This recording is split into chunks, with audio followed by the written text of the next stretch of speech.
कुछ फिक्रें हैं साहब कि ख्वाबों में खुद को तेरे साथ देखकर, ख्वाबों में खुद को तेरे साथ देखकर मैं हंसता हूँ अपने हालात देखकर। ख्वाबों में खुद को तेरे साथ देखकर मैं हंसता हूँ अपने हालात देखकर। किसी रोज़ तू मिले और मैं मर ना जाऊँ, किसी रोज़ तू मिले और मैं मर ना जाऊँ, तेरे हाथों में किसी और का हाथ देखकर। किसी रोज़ तू मिले और मैं मर ना जाऊं, तेरे हाथों में किसी और का हाथ देखकर।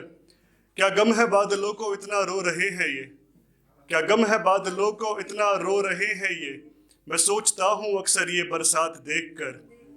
कहते हैं जोड़ियाँ ऊपर से बन के आती हैं, कहते हैं जोड़ियाँ ऊपर से बन के आती हैं, फिर क्यों तोड़ी शादी दहेज और जात देखकर।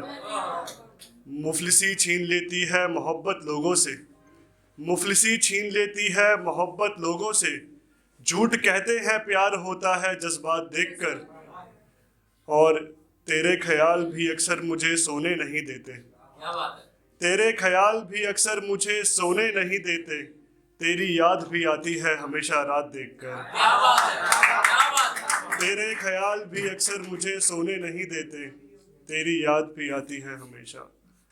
कुछ और फिक्रें हैं कि लफ्ज कांपते हैं ये बात बताने में, उसे क्या मिलता है सबको सताने में। लफ्ज कांपते हैं ये बात बताने में, उसे क्या मिलता है सबको सताने में। घर पे माँ खाने का इंतजार करती है और बेटे की शाम निकल रही है किसी मैखाने में। घर पे माँ खाने का इंतजार करती है और बेटे की शाम निकल रही है किसी मैखाने में। उस बाप को भी अब इज्जत नहीं देता वो, उस बाप को भी अब इज्जत नहीं देता वो, जिसकी उम्र गुजरी है एक रोजी कमाने में। उसके पास तो अपनों के लिए वक्त ही नहीं, उसके पास तो अपनों के लिए वक्त ही नहीं, और बस वक्त ही लगता है रिश्ते निभाने में। बस एक हसीना का दिल जीतना चाहा उसने, बस एक हसीना का दिल जीतना चाहा उसने, पूरी कायनात लग गई उसको हराने में।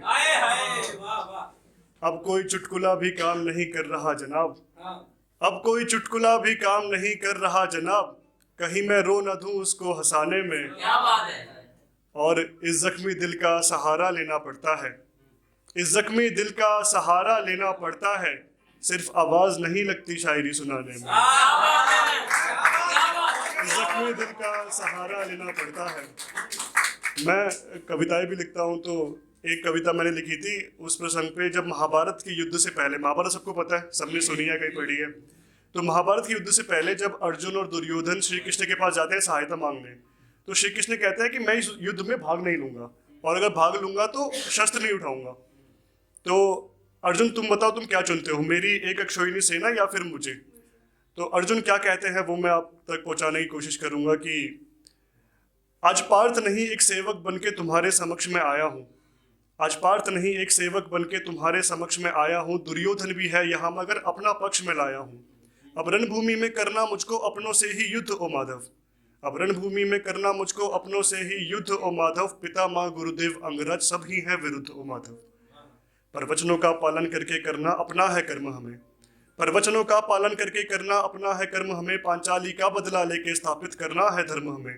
क्योंकि तुम हो तो है लाज बची पांचाली हुई निर्वस्त्र नहीं, क्योंकि तुम हो तो है लाज बची पांचाली हुई निर्वस्त्र नहीं, तुम बस हमारे साथ रहो चाहे अकेले और निशस्त्र सही।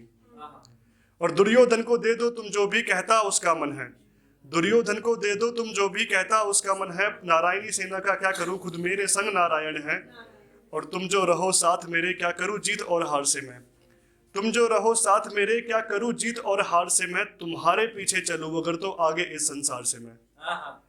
और शंखनाद की गूंज से ज्यादा तुम्हारी मुरली को मैं सुनता हूँ, शंखनाद की गूंज से ज्यादा तुम्हारी मुरली को मैं सुनता हूँ, चाहे एक तरफ ये संसार रहे माधव मैं आपको चुनता हूँ।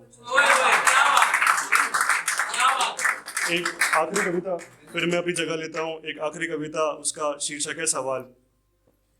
कि मेरी तरह सबके मन में ऐसे ही सवाल होंगे, आने वाले समय में ऐसे और कितने बवाल होंगे, कब तक हर दूसरे दिन टीवी पर ऐसे ही बस न्यूज रहेंगी, आखिर ऐसा कौन सा कोना है जहां बेटियां महफूज रहेंगी। ये लिखते हुए भी दिल भारी और हाथ मेरा कांप रहा है। वहाँ एक जाहिल नेता किसी पीड़ित के कपड़े नाप रहा है। छोटे कपड़े रात में मत घूमना, ऑफिस घर से बहुत दूर था। फिर वो 5 साल की बच्ची क्यों पूछे, आखिर मेरा क्या कसूर था। एक बूढ़ी औरत भी पूछ रही है मुझसे क्या अपराध हुआ, मैंने कैसे कपड़े पहने जो ये सब मेरे साथ हुआ। मैं बस इतना बतला दूं, ये कोई हिंदू या मुसलमान नहीं, जाति धर्म से बहुत दूर वो कोई इंसान नहीं। या दरिंदे रहते हम सब के बीच इंसानों के भेष में हैं, जहाँ देवियों की पूजा होती है, हाँ हम उसी देश में हैं। क्या बात है, क्या बात है। ऐसे राक्षसों के साये को कब तक वो बर्दाश्त करेंगी। आखिर और कितनी लड़कियां इस हैवान का शिकार बनेंगी। बेटी बचाओ बेटी पढ़ाओ तुम सब अपना खूब नाम करो, मगर बेटों को कौन समझाए कि सबसे पहले इंसान बनो। वो पढ़ लिख के मेहनत करके सपनों का कर्ज चुका रही थी। उस बेटी का क्या कसूर था जो बस अपना फर्ज निभा रही थी। कसूर बस इतना था कि 36 घंटे जगी थी अपना काम करने। उस जगह पे क्यों महफूज नहीं जहाँ गई थी वो आराम करने। प्रिंसिपल, प्रशासन और सरकार कब तक यूं ही मौन रहेंगे। अगर रात में जरूरत पड़ी तो हॉस्पिटल्स में कौन रहेंगे। और अगर डॉक्टर्स की जान को ही खतरा है तो आखिर ये इमरजेंसी इलाज किस बात का। ये सब देखने के बाद भी अगर चुप रहे तो आखिर ये समाज किस बात का। क्या बात है, क्या बात है। बहुत शुक्रिया। मगर ये प्रोटेस्ट, ये कैंडल मार्च कुछ भी होना इसके बाद थोड़ी है। कहने को 78 साल हो गए, लेकिन आज भी देश आजाद थोड़ी है। क्या बात है।